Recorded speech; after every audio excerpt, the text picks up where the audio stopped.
When accused of defamation, the only defense is to prove the allegations beyond doubt. That is the legal crossroad activist Deji Adeyanju now faces as he rejects Peter Obi's demand to retract alleged defamatory statements. Instead of backing down, Adeyanju insists that he is ready to meet the Labour Party's 2023 presidential candidate in court. Obi's legal team had issued a letter demanding an immediate retraction and apology, warning of legal action if ignored. Adeyanju, however, maintains his stance. Okay, Vicky, unpack this for us. I mean, what did the human rights activist Deji Adeyanju accuse the former presidential candidate of the Labour Party, Peter Obi, of? I think their main concern was a post I made on August 21 this year, where he accused Obi of stealing from Anambra State to invest in his family business. You know, and he also said it is too late for the former Anambra governor to be elected president. And look at what he said. He said, "I can't wait to meet him in court finally, a fraud parading himself as a messiah." Those are strong words. So I think they believe that this guy is just out to destroy Peter Obi's reputation, and the legal team of Peter Obi, have now told him that, look, apologize for defaming our man, for the derogatory remarks that you've made. You know, apologize. Otherwise, we go to court. And he said, "Oh, you can go to court. I'm ready." You know, so you know, this kind of cases sometimes it takes eternity before justice comes. Yeah. Okay. They can wear you out waiting for justice. So that's why people avoid this kind of thing. They settle out of court. I don't know what will happen, but he has been having a running battle with the supporters of Peter Obi. So usually when they abuse you relentlessly, you then turn fully against their man. I think that is what is happening. It's the same thing happening with this guy from Delta State too. When they turn against you, you then feel, okay, they are principal. Yes. It's a fair game. That's no. What's this one wearing Dansiki up and down. Is it Reno? Reno. Okay, Reno. Okay. Reno took it personal because Obi supporters have been relentlessly attacking him. I think this is what is happening. Okay. I mean, the burden of proof. If he says he's not retracting the statement, he needs to provide evidence now. He's a lawyer. Even if he's not that experienced, he's a lawyer. So let him prove it. That's what he said. He said, we'll meet in court. We'll meet in court. So I leave it at that. So we leave it at that. All right. Let them meet in court. We'll be happy to report it. Exactly. That's what we're here for. All right, gentlemen, let's move straight to our next. Or could it be that he thinks that Peter Obi will not go to court? You know, when he was accused of making that yes, daddy, he threatened to go to court. But he has not found the courage to go to court since then. All right, let's move straight to our final conversation. Some people in this life are just looking for your downfall, whether you like it or not, whether you offend them or not. Far enemies and close enemies are just so detective, like so pathetic. I don't even know. You don't know somebody in a person, even though you know somebody in a person, you still want that person to go down. Why would somebody say maybe in this case that will embarrass Obi and expose his dirty deal in the Anambra money he put in his family business? So because you are a president or you are a governor, you cannot shut up for your family again. You don't know that when you become a leader in the country, a lot of family will look up to you, so you not help them. A big shift. I tell you to shift. This person say, I doubt activity activists are people who fight oppressor. How come DJ is different? And another person reply and say this is long episode because I don't know. This person say you are wrong. Google the word activist. There are different categories of activisms in the world, and it's not only about someone fighting for those that are being oppressed. And for this case, Obi is not being oppressed, so DJ can't fight for him. Obi is part of the corrupt politician who have led us to where we are today through PDP and even APGA. So let none of them claim saint. Even DJ was once a PDP man, and when it did not favor him, he went into activisms and using his platform to fight people unnecessarily. For the sake of his friendship with Swan, these two people are gangsters, and Obi answering DJ showed how vulnerable he is. Now he can also take the pills he was given to his political opponent when he can't call his followers to order when they label people badly. He was enjoying it, but now table turn, he is suing dead on arrive. When you are ignorant, you think like that.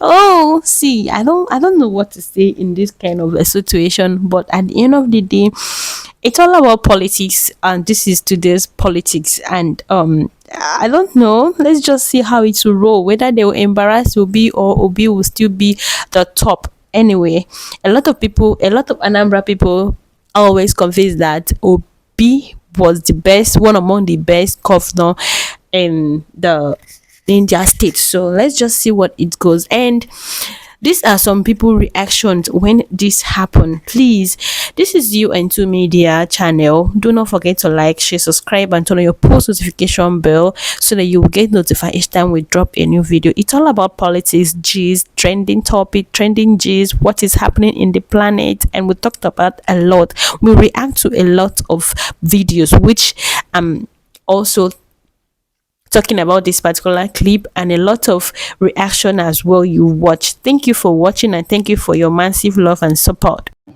Here is a viral video featuring lawyers during the Nigerian Bar Association conference held recently in Enugu, responding to questions raised about the performance of the Tinubu administration. First question is Nigeria better today than 2 years ago?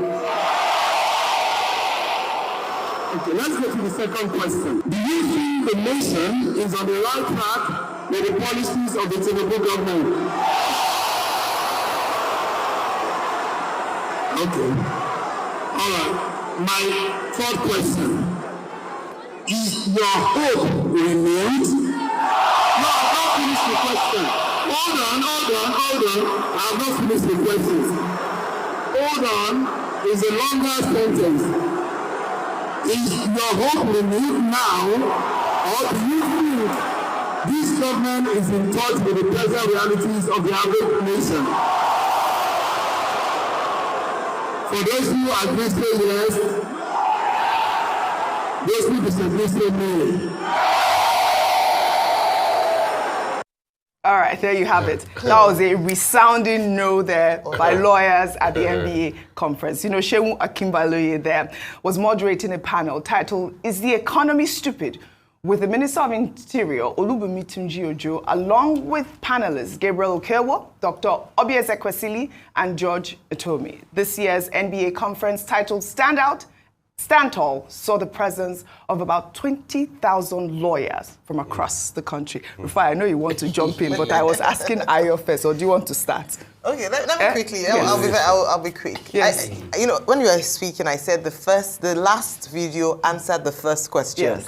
Especially when the minister was talking about how Nigeria has changed, the reforms are working. Earlier, I said that I didn't expect anything different. I don't expect the Minister of Information or anybody in this cabinet to go abroad and be saying, "Oh, things are terrible. Food inflation is very high. Yes. You know, crime rate has not really gone down. People are not still going to their farms," because they're trying to attract investment. And you know, in fairness to them, that's very good. It's good that they're going out there and speaking to the Nigerian community. But the truth is that the Nigerian community in Brazil, in Japan, anywhere in the world, they read the news. They speak to their family members back at home. They send money back home. They know that the last time, maybe when they were sending 1,000 naira for a tuber of yam, now they are sending 5,000 naira for a tuber of yam. They know how much rent was the last time they were sending money to their family members, maybe their parents or so. So they are not unaware. But I remember one of the speakers had said something. He said, we cannot do anything about it. Let's just move forward. We cannot just keep complaining. So what we do as a people is that we understand that this is what we have on our hands. How do we work around it to still make the best life for ourselves or the best sense of things? And that, I think that's where a lot of Nigerians are. But it doesn't take away the responsibility of the government to work hard to ensure that they do what they're supposed to do right by Nigerians. Yeah. It's okay for them to go out and talk to investors like that. A salesman is a salesman. He will embellish the truth, be a bit hyperbolic in his statement. But when we come home, let us face facts and begin to see how we can make things better for the people. And oftentimes, when we talk about the reforms of the president, whether or not he's been praised in many quarters, it's in the right direction. How are the people feeling it? This is the question. What are the safety net approaches? And we've been talking about this since the announcement of the removal of fuel subsidy. We cannot keep complaining and talking about the price of goods going high. ASU is threatening to go on strike because lecturers are not being paid well, and we, and keep saying that we're doing better. The president has to find a solution, whilst he's saying that we need patience to ensure that people who are the most vulnerable have some form of safety net. So a few things I would say with regards to attracting business: make business easier for people abroad who want to do business here, end corruption, end the bureaucracy.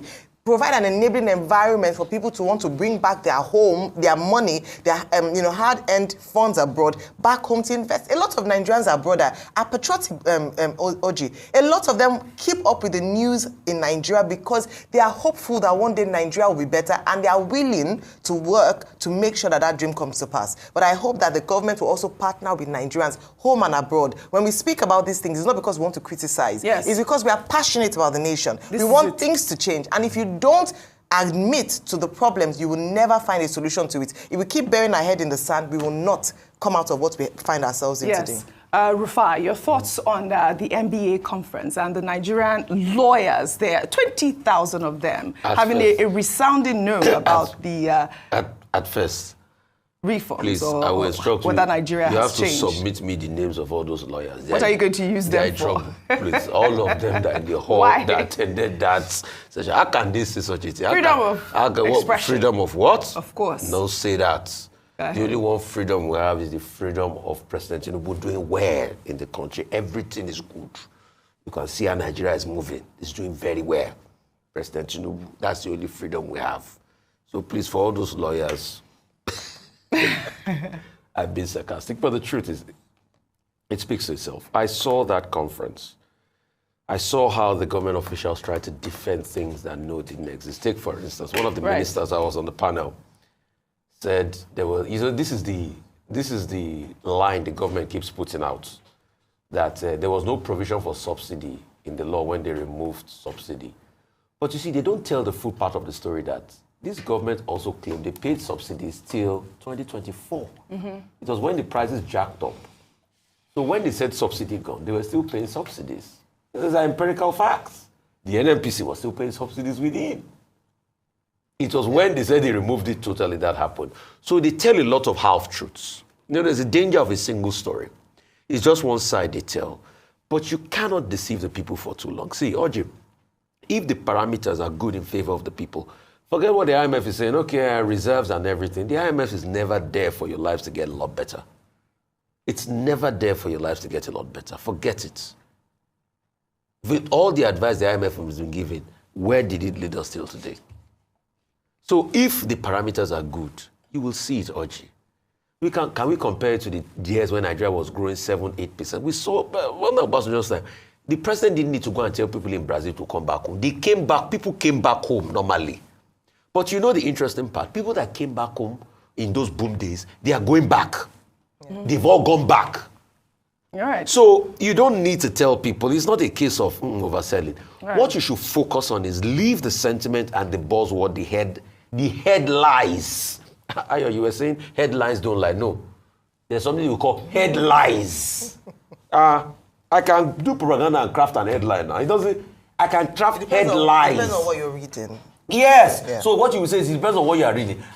Headlines can be headlines. True. So I can craft headlines for you, just to feel that things are working, but they're not working.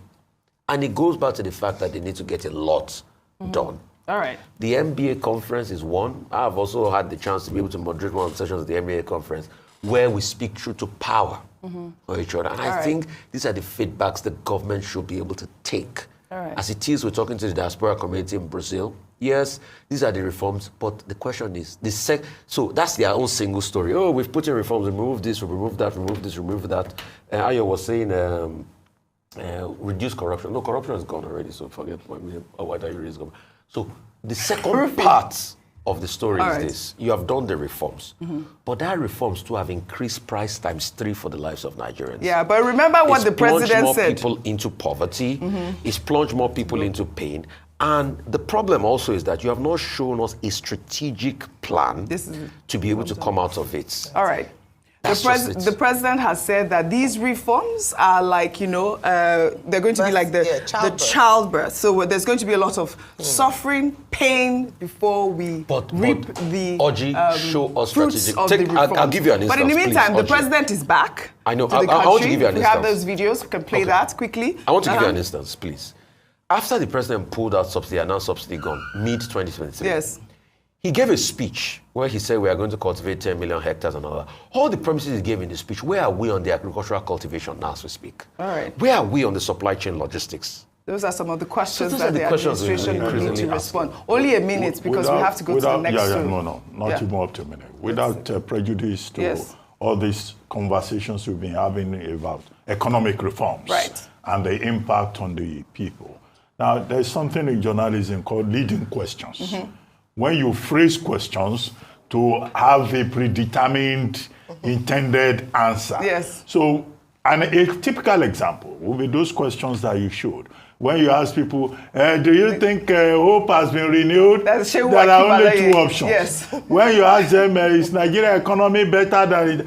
If you were to disaggregate it, then of course there will be room for further reflection of analysis. So these are trick questions that just lead to one particular answer. All right. So we need to be careful about that. Okay. So in other words, that may not be a proper reflection of the diverse, disaggregated views of the Nigerian Bar Association. Right. Well said. Or even some of the Nigerian people. Or even the Nigerian people. Some of the Nigerian people. Well, all right.